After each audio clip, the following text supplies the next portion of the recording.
Hello students, good morning all of you and welcome to the global world.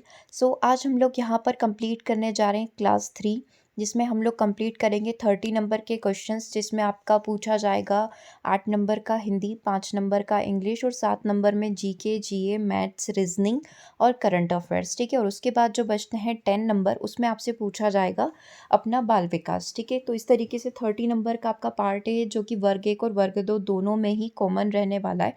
तो उसी section को आज के सेशन में हम लोग कवर करेंगे। फर्स्टली जितने भी स्टूडेंट चैनल पर न्यू है, सब्सक्राइब द चैनल, ताकि इसी तरीके से रेगुलर बेसिस पर आपको वीडियोस के नोटिफिकेशन यहाँ पर मिलते रहें।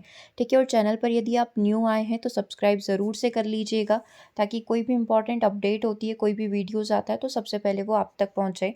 ओके, कौन कौन से कोर्सेज अवेलेबल है इन शॉर्ट अभी हम लोग देख लेते हैं। ग्रेड 1 का कंप्लीट सीडीपी का कोर्स आपका अवेलेबल है ना। अगर आप बाल विकास की पूरी तैयारी करना चाहते हैं तो जस्ट ₹300 में आप कंप्लीट पेज को यहाँ पर बाय कर सकते हो। उसके अलावा हर एक कोर्स का, चाहे वो इकोनॉमिक्स हो, पॉलिटिकल साइंस हो, हर एक सब्जेक्ट का टेस्ट सीरीज़ यहाँ पर अवेलेबल है, वो आप देख सकते हैं। एमपीटेट वर्ग 2 के लिए साइंस का टेस्ट सीरीज़ यहाँ पर अवेलेबल है, जिसमें आपको एनसीईआरटी समरी भी यहाँ पर प्रोवाइड की रही जाएगी और उसके 5000 क्वेश्चंस भी यहाँ पर प्रोवाइड कराए जाएंगे। ठीक है, इसी तरीके से सोशल साइंस का भी यहाँ पर NCERT summary plus MCQs available है। ठीक है, चलिए तो स्टार्ट करते हैं सेशन को। हिंदी के 8 क्वेश्चन हम लोग यहाँ पर कंप्लीट करेंगे।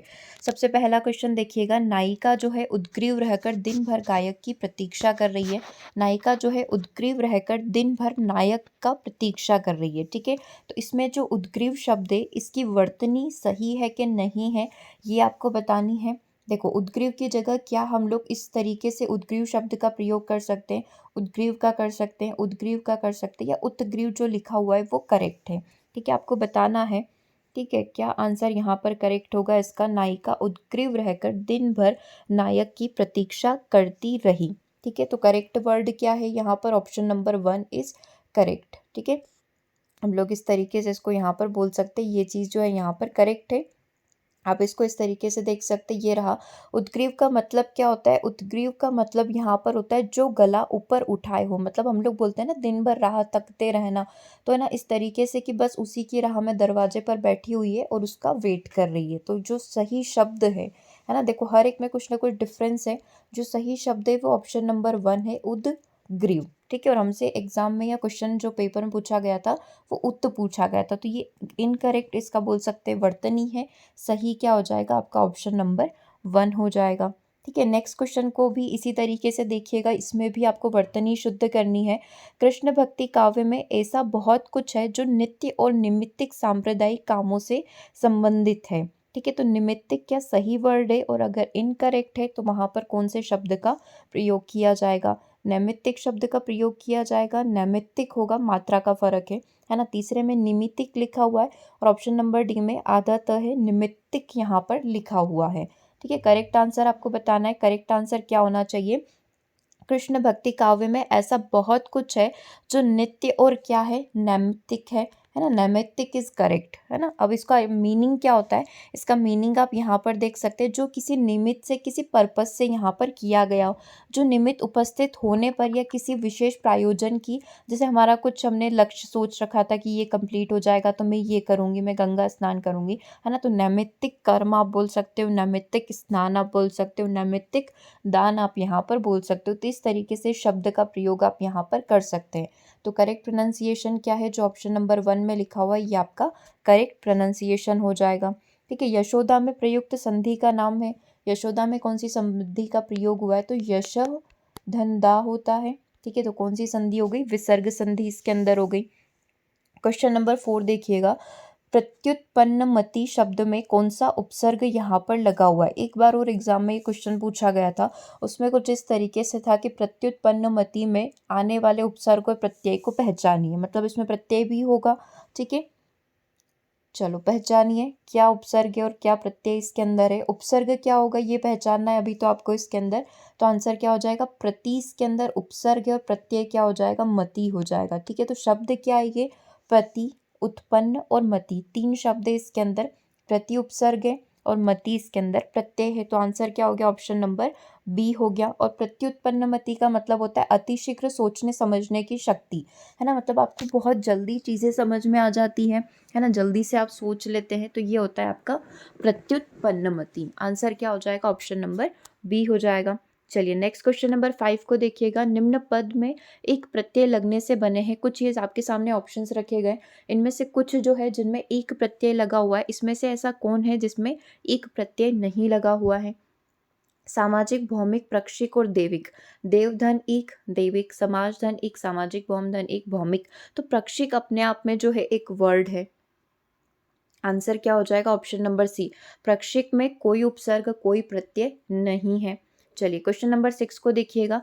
जहां बिना कारण के कार्य का होना पाया जाता है कौन सा अलंकार होता है? जहां पर कोई कारण नहीं है फिर भी कार्य हो रहा है, वहां पर कौन सा अलंकार होगा?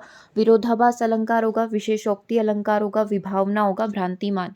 बिनु पद चले सुने बिनु काना, करे बिनु कर्म करे विधि नाना। याद आ रहा है कुछ? है ना, ऐसा पढ़ा था हमने जब हम लोग हिंदी पढ़ते थे। ठीक है, तो ये विभावना अलंकार है ना, बिना पैर के चल रहा है, बिना कानों के सुन रहा है, तो ये कैसी बात हुई, है ना। इसके हम लोग बोल सकते हैं बिना कारण के यहाँ पर क्या हो रहा है? कार्य हो रहा है। आप चाहे तो पूरा एग्जाम्पल देख लो, विभावना अलंकार की डेफिनेशन देख लो। जब तक कोई कारण नहीं होता तब तक कोई कार्य यहाँ पर होता है, ठीक है। परंतु विभावना अलंकार के अनुसार क्या होगा? देखो हम लोग इन जनरल क्या कंसीडर करते हैं, जब तक आपके पास कोई रीजन नहीं है, कोई कारण नहीं है, आप उस कार्य को नहीं करते। परंतु विभावना में क्या है? परंतु विभावना अलंकार के अनुसार जब कोई कार्य बिना कारण के होता है, अर्थात जब कार्य के लिए किसी भी कारण की आवश्यकता नहीं होती है, वहां पर होता है अपना विभावना अलंकार, ठीक है। एग्जाम्पल आपके सामने, बिनु पद चले सुने बिनु काना, करे बिनु कर्म करे विधि नाना, आनंद रही सकल रस भोगी, बिनु बानी बक्ता कर जोगी। ठीक है, यहाँ पर क्या कहा गया? बिना पैर के चलना, बिना हाथ के कार्य करना, बिना कानों के सुनना, बिना बात के बोलना, यह सभी कार्य बिना किसी कारण के संपन्न होते हैं। इसीलिए उदाहरण किसका है? ये विभावना अलंकार का है। ओके, क्लियर हो गया। ध्वनिमयी करके गिरी कंदरा, कलित कानन केली निकुंज को। इस पंक्तियों में कौन सा अलंकार है? चेकानुप्रास, वृत्यानुप्रास, लाटानुप्रास या फिर यमक अलंकार है? तो देखो ये अर्थालंकार के स्टार्टिंग के 3 प्रकार हो गए। हमने देखा था कि जहाँ पर शब्द की आवृत्ति बार बार होती है, जैसे क क क 3 बार जो है इसकी आवृत्ति हुई है, तो यहाँ पर कौन सा अलंकार हो जाएगा? आपका वृत्यानुप्रास अलंकार हो जाएगा। ठीक है, तो आंसर क्या हो जाएगा? Option number B. Question number 8 को देखिए। ईश्वर तुम्हें सफलता दे, इसका ये जो सेंटेंस है ये कौन सा है? प्रश्नवाचक है, विस्मयवाचक है, निषेधवाचक है या फिर इच्छावाचक है? तो ये है आपका इच्छावाचक। जब आप किसी की कामना करते, किसी के लिए आप कामना कर रहे हैं कि उसका भला हो जाए, भगवान उसको खुशियाँ दे, है ना, ईश्वर तुम्हें सफलता दे, तो ये सब इच्छा वाली बातें हैं। तो हम लोग ये बोल सकते हैं ऑप्शन नंबर डी यहाँ पर आपका करेक्ट हो जाएगा। प्रश्नवाचक, जब आप प्रश्न पूछोगे किसी से तो वो आपको क्वेश्चन में ही समझ में आ जाएगा कि हाँ ये कुछ पूछने की कोशिश कर रहा है, तुम कब आए, तुम कहाँ गए थे, है ना। विस्मय मतलब आश्चर्य वाली चीज़ कि हो तुमने ये कर डाला, तुमने ये कार्य कर लिया। निषेधवाचक मतलब नेगेटिव, है ना, ये कार्य तुम्हारे लिए नहीं है, तो वो निषेधवाचक है। ठीक है, चलिए आगे बात करते हैं। ये हो गए 8 क्वेश्चन हिंदी के। अब 5 क्वेश्चन बैक टू बैक हम लोग इंग्लिश के कंप्लीट करेंगे। ठीक है, चलिए अब स्टार्ट करते हैं इंग्लिश को। एक्टिव पैसिव वॉइस का ये क्वेश्चन है। इसमें पूछा गया choose the most appropriate option to change the voice. या एक्टिव में है तो पैसिव में बदलो, पैसिव में तो एक्टिव में बदलो। वो आपको सोच समझ के सॉल्यूशन निकालना पड़ेगा from the given sentence. Sentence क्या है? द फार्मास्यूटिकल कंपनी जो है Merck made a vaccine known as Ervebo. क्या लिखा गया है कि एक फार्मास्यूटिकल कंपनी मर्क है जिसने एक वैक्सीन बनाई थी जिसका नाम है एर्वेबो। एर्वेबो वो वैक्सीन है जिसको हम लोग अपनी कंट्री में, अपने देश में इबोला वायरस के नाम से जानते हैं, इबोला वैक्सीन के नाम से जानते हैं, जो कि इबोला वायरस को ख़त्म करने के लिए भारत ने इम्पोर्ट करी थी। ठीक है, इसका भी इसे में मतलब नहीं है, आपको सिर्फ इसका क्या करना है, ट्रांसलेशन करना है। एक्टिव है तो पैसिव में और पैसिव है तो एक्टिव में कन्वर्ट करना है। तो अभी हम लोग सेंटेंस को देखते हैं और समझते हैं कि ये कौन सा है। The pharmaceutical company Merck made, मतलब यहाँ पर क्या है, क्रिया का केवल सेकेंड फ्रॉम प्रयोग किया गया, मतलब ये किसकी बात कर रहा है? ये पास्ट सिंपल की बात कर रहा है। ठीक है, अगर कोई भी सेंटेंस पास्ट सिंपल में है मतलब वो एक्टिव वॉइस में है।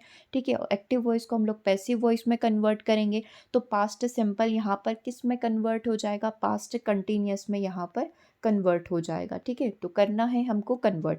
इसमें भी हम लोग लगा सकते हैं ऑप्शन कटिंग मेथड। कैसे लगाएंगे वो देखते हैं। देखो ये तो हो गया आपका फार्मास्यूटिकल कंपनी मक, है ना। मक यहाँ तक तो एक पूरा सब्जेक्ट हो गया। ये आपकी मेन क्रिया हो गई या फिर जिसको हम लोग बोलते हैं वर्ब हो गई। और ये पूरा का पूरा क्या हो गया आपका ऑब्जेक्ट हो गया, है ना। ऑब्जेक्ट हो गया। अब इसको कन्वर्ट करिए।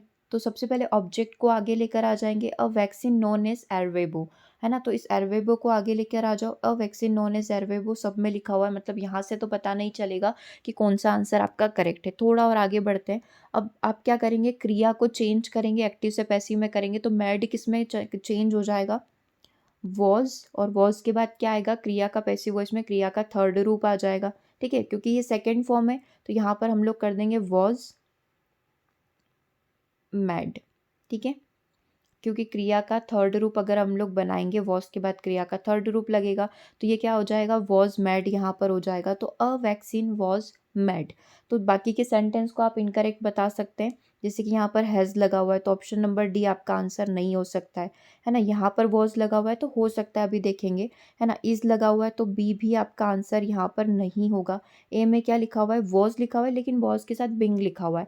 बिंग कब लगाते हैं, जब हमको क्या करना पड़ता है, आईएनजी को हटाना पड़ता है। जैसे मैंने बोला ही इज़ हेल्पिंग मी, वह मेरी हेल्प कर रही है, तो मैं हेल्पिंग को पैसिव में जब ट्रांसलेट करूँगी, पैसिव में जब कन्वर्ट करूँगी तो बिंग हेल्प्ड लगा दूंगी, है ना। क्योंकि आईएनजी हटाया तो मैंने वहाँ पर लगा दिया बिंग, और हेल्प का थर्ड फॉर्म क्या हो जाता है, हेल्प्ड हो जाता है। अभी यहाँ पर क्वेश्चन में आईएनजी नहीं है तो मुझे बिंग लगाने की ज़रूरत नहीं है, तो केवल ऑप्शन नंबर सी ही है जो आपका करेक्ट आंसर हो सकता है। A vaccine known as Ervebo was made by the pharmaceutical company Merck, है ना। अब आप क्या करेंगे, यहाँ पर मेड के बाद बाय लगा देंगे, और किसके द्वारा बनाई गई है, तो एक फार्मास्यूटिकल कंपनी है जिसका नाम है मक, उसके द्वारा इसको बनाया गया है। ठीक है, क्वेश्चन नंबर 9 क्लियर है, एक्टिव से पैसिव में और पैसिव से एक्टिव में कैसे कन्वर्ट किया जाता है। क्वेश्चन नंबर 10 को देखिए, ये फिल द सेंटेंस है। अब में यहाँ पर क्या करना है, जो ऑप्शंस दिए गए हैं इसको यहाँ पर फिल करके देखना है। Cannon had unique qualities, it was used widely in the ancient time. यहाँ पर आप क्या करेंगे, ये जो ऑप्शंस दिख रहे हैं सेंटेंस कनेक्टर है, ये सेंटेंस को जोड़ने का कार्य करते हैं। अब आपको देखना है कि कौन सा कनेक्टर यहाँ पर सही बैठेगा।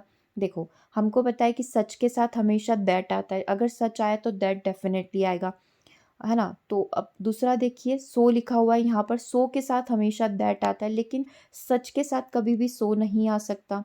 दैट के साथ सिंस नहीं, और दो दैट नहीं आ सकते, केवल एक ही ऑप्शन बचेगा।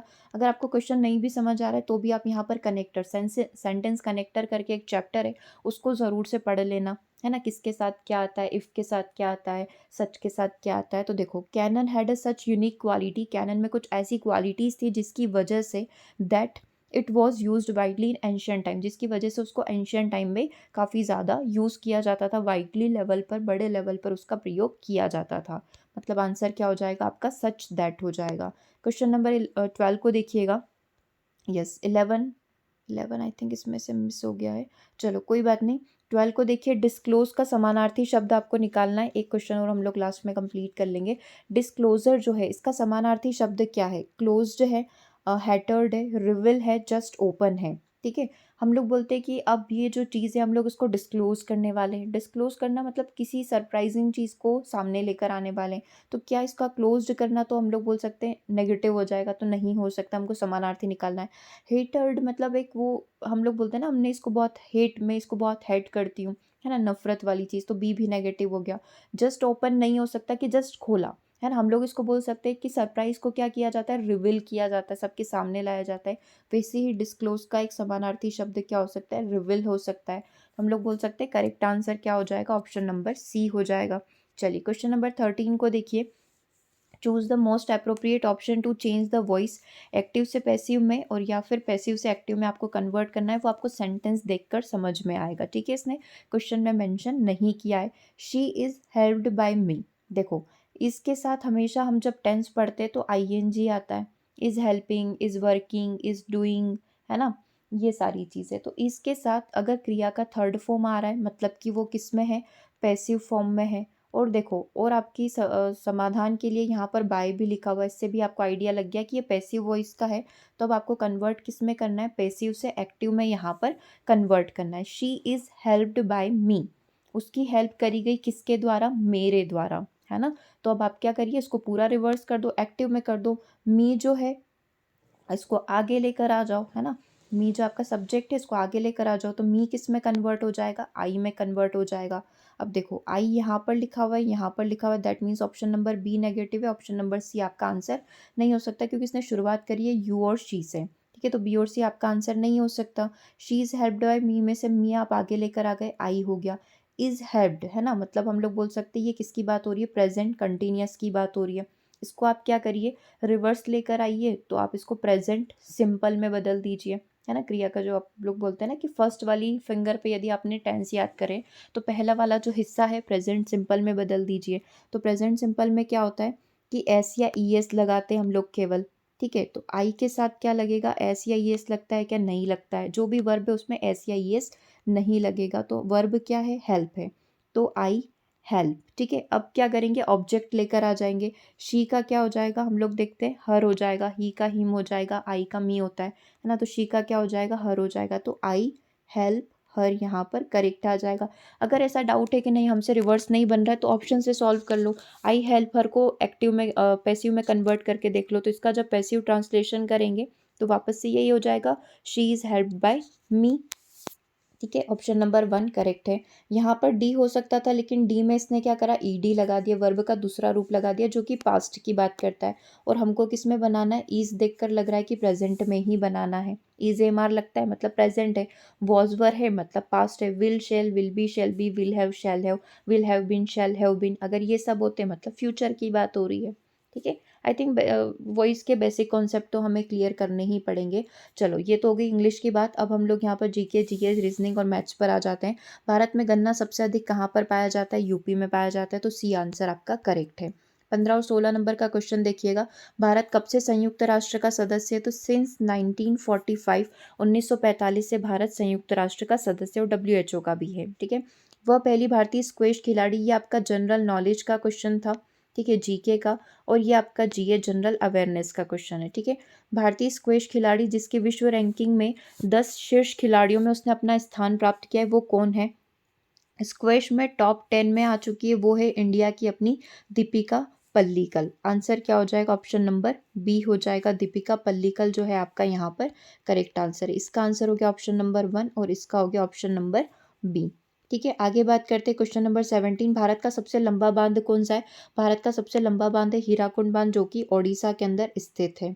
अब चलो मैथ्स की बात कर लेते हैं, ये तो हो गए आपके जीके जीए और जीएस। अब मैथ्स के क्वेश्चन और रीजनिंग के क्वेश्चन करेंगे।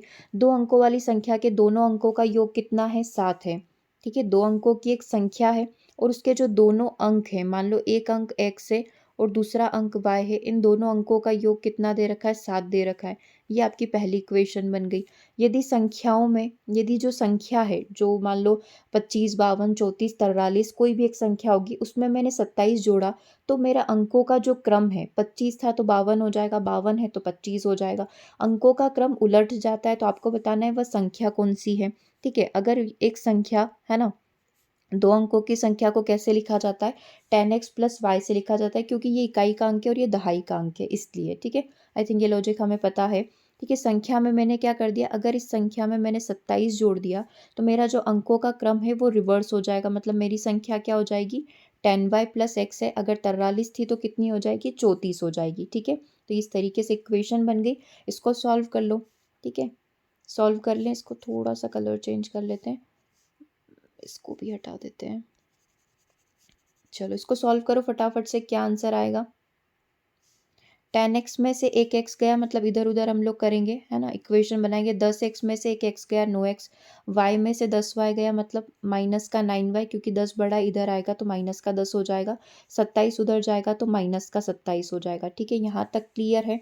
9x - 9y - 27। अब मैं इसमें से क्या करूँ, नो को कॉमन ले लूँ, ठीक है। अब मैंने क्या करना है, नो को यहाँ पर कॉमन ले लेना है, ओके। तो यहाँ पर क्या बचेगा, x क्या बचा, x - y = -3। ये 2 इक्वेशन आ गई मेरे सामने, ठीक है। इस इक्वेशन को जब हमने सॉल्व करा तो एक 2 इक्वेशन आई, x + y = 7 क्वेश्चन में दे रखा था और हमने इसको सॉल्व करा उलटने पलटने पर, तो x - y = -3, क्योंकि मैंने नो यहाँ से कॉमन ले लिया है, है ना, तो यहाँ पर 3 बचेगा, है ना, 9 कॉमन ले लिया, एक्स वाई और 27 की जगह कितना बच जाएगा, 9 तिया 27। ठीक है, अब इसको फटाफट से सॉल्व कर लेते हैं हम लोग। 1 मिनट, चलो थोड़ी सी स्पेस यहाँ पर हम लोग कर लेते हैं। तब तक अगर आप सॉल्व कर पा रहे हो तो फटाफट से सॉल्व करके मुझे बताओ आंसर क्या होना चाहिए। मुझसे पहले आपका आंसर आ जाना चाहिए, है ना। चलो सॉल्व करें। देखो अगर डायरेक्टली दिख रहा है तो हम लोग डायरेक्टली भी सॉल्व कर सकते हैं। वाई से वाई यहाँ पर कट हो जाएगा, चलो कर ही लेते हैं। ठीक है, X plus Y is equal to 7 है और X minus Y is equal to minus का 3 है। अब यहाँ पर हम लोग देख सकते हैं वाई से वाई कट गया, है ना, एक्स और एक्स कितना हो जाएगा, 2x हो जाएगा और 7 में से 3 गए तो कितना बचेगा, 4 बचेगा। एक्स की वैल्यू कितनी आ गई, 2 आ गई। अगर एक्स की वैल्यू 2 है तो वाई की वैल्यू कितनी हो जाएगी, 7 में से 2 गए तो 5। Got it. कैसे मैंने किया, यहाँ पर x की वैल्यू रख दी 2, है ना, 7 में से 2 गए तो 5, तो x की वैल्यू कितनी आ गई मेरे पास, 2, और y की वैल्यू कितनी आ गई, 5। मेरे को पता है जो ओरिजिनल संख्या है वो क्या है, 10x प्लस वाई है, तो यहाँ पर वैल्यू रख दो 10 इंटू 2, और y की वैल्यू कितनी है, 5, 10 दूना 20 प्लस 5 25। संख्या क्या है, आपसे पूछा है संख्या क्या है, नो ओरिजिनल जो नंबर है वो क्या है, ओरिजिनल नंबर है आपका 25। ठीक है, आंसर क्या हो जाएगा, ऑप्शन नंबर 1 हो जाएगा। देखो बिल्कुल इजी वे में देखो, 2 अंकों का योग कितना है, 7 है, तो x प्लस वाई कितना हो गया, 7 हो गया। यदि वो जो संख्या थी यानी कि 10x प्लस वाई में मैंने 27 जोड़ा तो संख्या का क्रम क्या हो गया, पलट गया। मतलब अब संख्या क्या हो गई, 10y प्लस एक्स हो गई। ठीक है, तो अब बस इक्वेशन को आप सॉल्व करेंगे, x की वैल्यू आ जाएगी आपके पास और y की वैल्यू आ जाएगी। ठीक है, तो बस ऐसे ही सॉल्व करना, x की वैल्यू 2, y की वैल्यू 5 आ गई, तो संख्या क्या हो गई आपकी, 25 हो गई। ठीक है, क्लियर है। आगे बढ़ते हैं क्वेश्चन नंबर 19 पर। यदि एक वृत्त की परिधि 44 सेंटीमीटर है तो क्षेत्रफल क्या होगा। बस वृत्त की परिधि का फॉर्मूला लगा लो। वृत्त की परिधि कितनी होती है, 2πr होती है ना। परिधि कितनी दे रखी है, 44 दे रखी है ना, तो पाई आर की वैल्यू कितनी हो गई, 22 हो गई। ठीक है, अभी क्या निकाला हमने, 2πr इज इक्वल टू 44। ठीक है, तो यहाँ से पाई आर की वैल्यू कितनी हो गई, 22 हो गई, और आर की वैल्यू कितनी हो गई, 22 बटा पाई हो गई। यहाँ से हमने आर की वैल्यू निकाली। ठीक है, अब हम लोग को ये पूछा है कि तुमको क्षेत्रफल निकालना है। पाई की वैल्यू आप चाहे तो रख लो, नहीं भी रखते हो तो कोई बात नहीं। ठीक है, या फिर रख लो, ईजी पड़ जाएगा थोड़ा सा। पाई की वैल्यू कितनी होती है, 22/7, तो ये 7 ऊपर चला जाएगा, 22 से 22 कट गया। आर की वैल्यू कितनी आ गई, 7 आ गई। ठीक है, अब क्षेत्रफल निकाल लेते हैं, पाई आर स्क्वायर। पाई की वैल्यू 22/7 है, आर की वैल्यू 7 इंटू 7, आर स्क्वायर है, 7 से 7 कट गया, 22 7 154 आपका यहाँ पर आंसर हो जाएगा, ऑप्शन नंबर बी। बस फॉर्मूला पता होना चाहिए, वृत्त की परिधि का फॉर्मूला कितना होता है, 2πr। इससे यहाँ पर आप आर की वैल्यू निकाल लेंगे और फिर उसका क्षेत्रफल निकालना है, that means pi R square आपको निकालना था। 154 ऑप्शन नंबर बी करेक्ट होगा।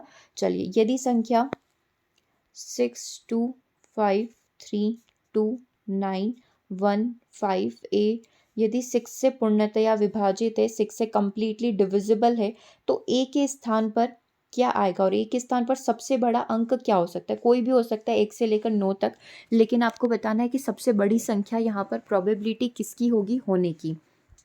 तो ऐसे क्वेश्चन को कैसे सॉल्व किया जाता है, 6 का डिविजिबिलिटी रूल लगाओ कि 6 जो है किससे डिवाइड हो सकता है। तो 6 का डिविजिबिलिटी रूल यदि आपको लगाना है तो आपको ऐसा नंबर फाइंड आउट करना है जो 6 से डिविजिबल हो। तो आप क्या 1 से लेकर 9 तक रख कर देखोगे, क्या इस एक की जगह में 1 रखूँ, 2 रखूँ, 3 रखूँ, फिर उसको 6 से डिवाइड करो। सबसे अच्छा ट्रिक इसका ये है कि 6 जो है किसके गुणांक है, 3 और 2 के। अब मुझे 2 का डिविजिबिलिटी रूल पता है कि 2 डिवाइड, कोई भी संख्या 2 से कब डिवाइड होगी, जब उसके पीछे क्या होगा, जब उसके लास्ट में क्या होगा, 2 4 6 और 8 होंगे। ये किसका डिविजिबिलिटी रूल है ना, किसका विभाज्यता का नियम है, 2 का।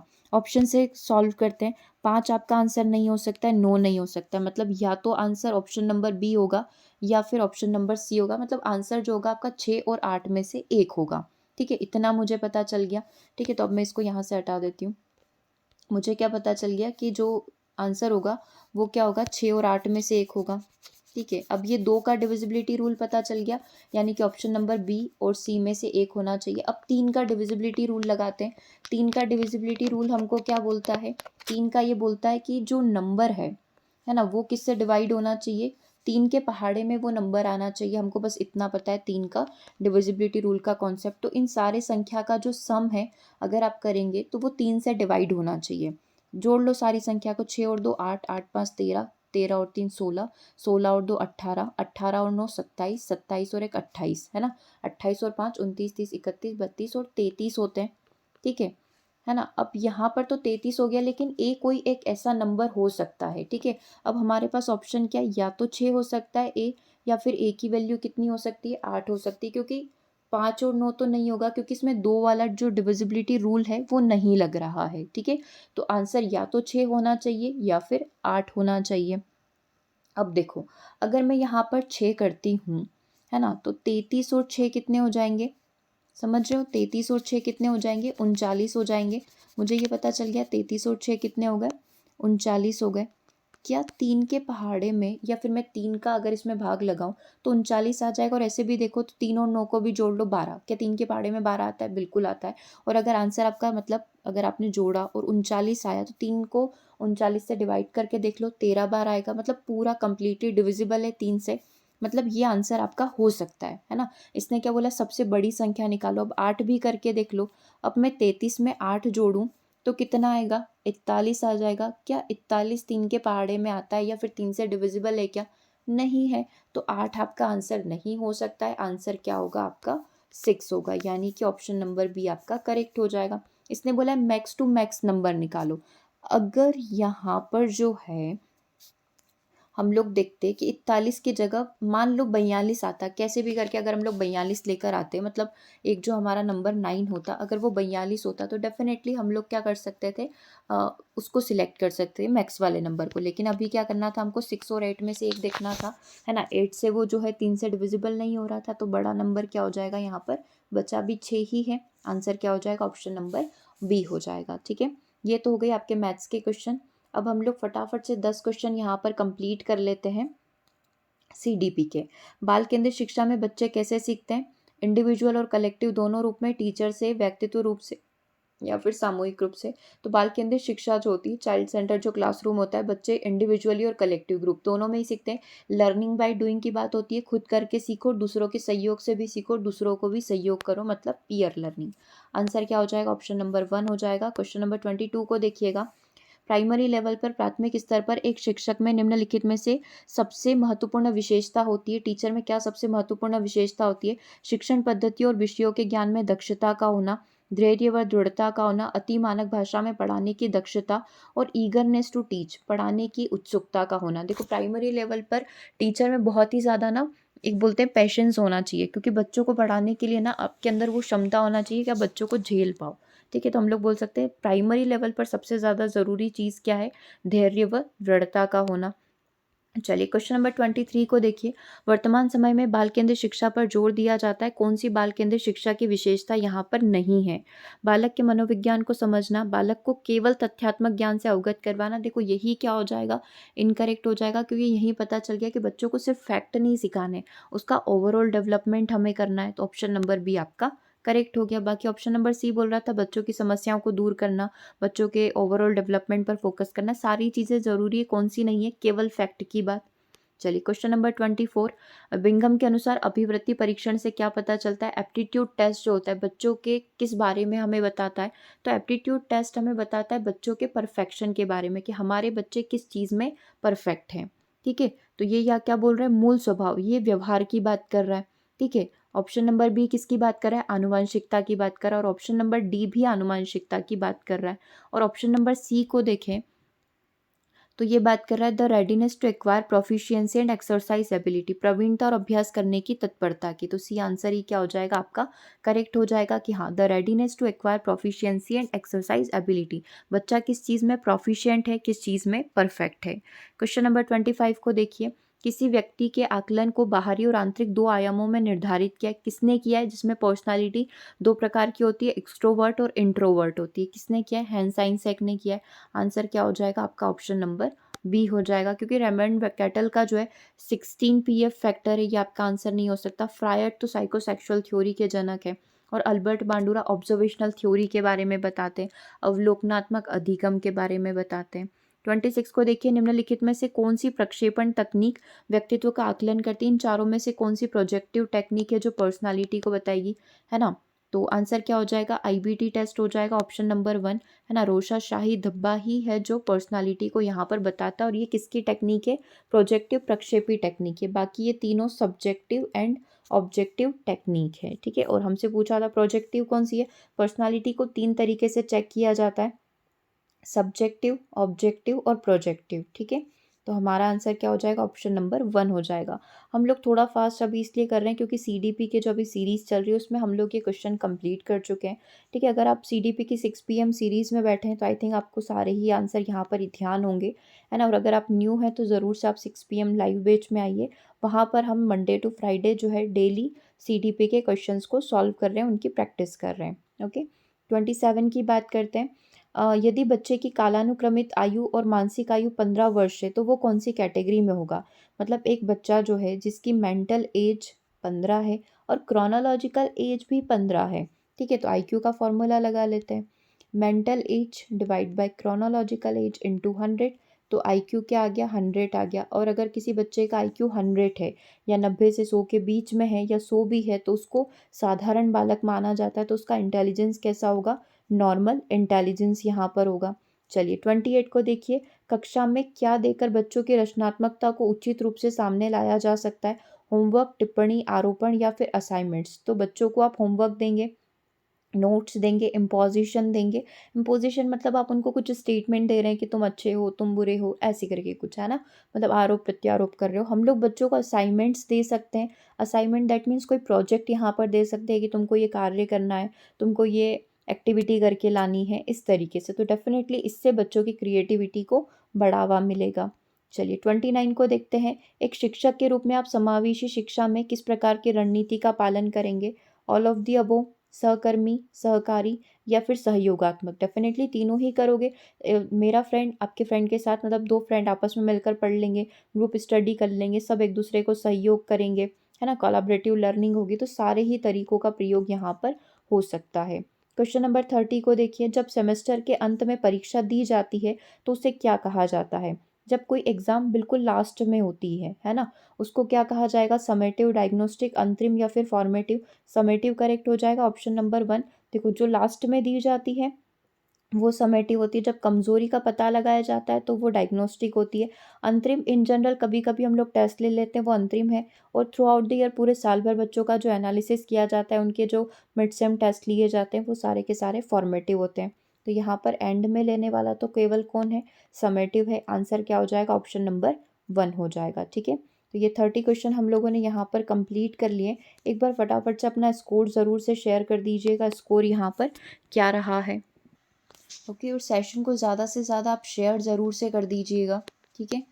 शेयर ज़रूर से कर देना है आपको सेशन को, ताकि बाकी सारे स्टूडेंट जो हैं जिन्हें नहीं पता है कि 30 नंबर का सेशन स्टार्ट हो चुका है, वो भी क्लास को ज्वाइन कर पाएंगे, ठीक है। और 6 PM मंडे टू फ्राइडे ज़रूर से ज्वाइन करिएगा, आपकी CDP की प्रैक्टिस बहुत अच्छी यहाँ पर हो जाएगी। ओके, मिलेंगे नेक्स्ट सेशन में। Thanks for watching.